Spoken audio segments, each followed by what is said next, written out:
asalaamaaleykum wa rahmatullahi wa barakaatu. sama mbokki taalibe bi murid yi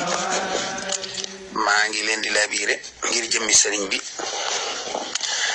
ci saafarawu ci tawat jum mën a doon moo xam tawati docteur la tawati zahir wala tawati batin jumu ci mën a doon rek sëriñ bi andil na lu xasida goo xam ne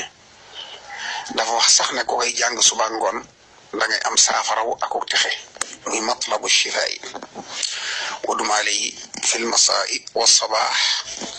واخلصا تنال شفاء وفلاح كل سرين بيكو waxal bopam ko koy jang suba ak ngon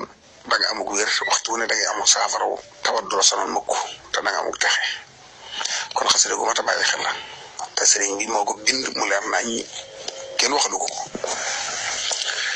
kon xassida ga ngogi waye nak dafa am secret bu ma ci génné ngir ko tawat ba noppi ba tawat ji jaaxal ko moo xam tawat ju mën a doon ci xeeti tawat yi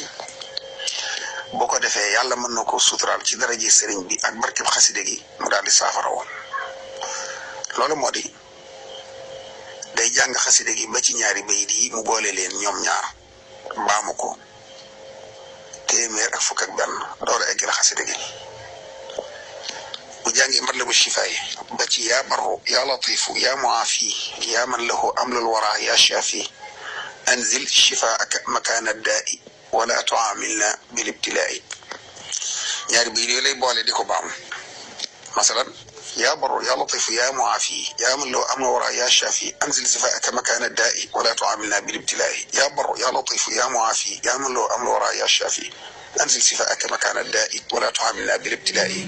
يا بر يا لطيف يا معافي يا من له أمر الورى يا زافي عزل صفات مكان الدار ولا تعاملنا بالابتلاء noonu la koy boolee di jàng ba ma téeméer ak fukk ak benn 111 fois bu ko defee mu àggale xasida gi rek ba ci kamastafa fa xasida ga yam loolu bu ko saxalee ab diir rek yàlla dana ko may ak wér bu dee ku ko mënta jàng ñu jàngal ko tifli ci ndox mu naan ci raayu ci bu dee ki tawat moo ko mën a jàngal boppam mu di ko jàng te di ci yéene saafarawu diir bu gàtt mu yëg ne suñu borom teggi na tawat ja te may na ko ak wér maa ngi koy jox addi sama bokki taalibe yi murid yëpp ngir jëmi sëriñ bi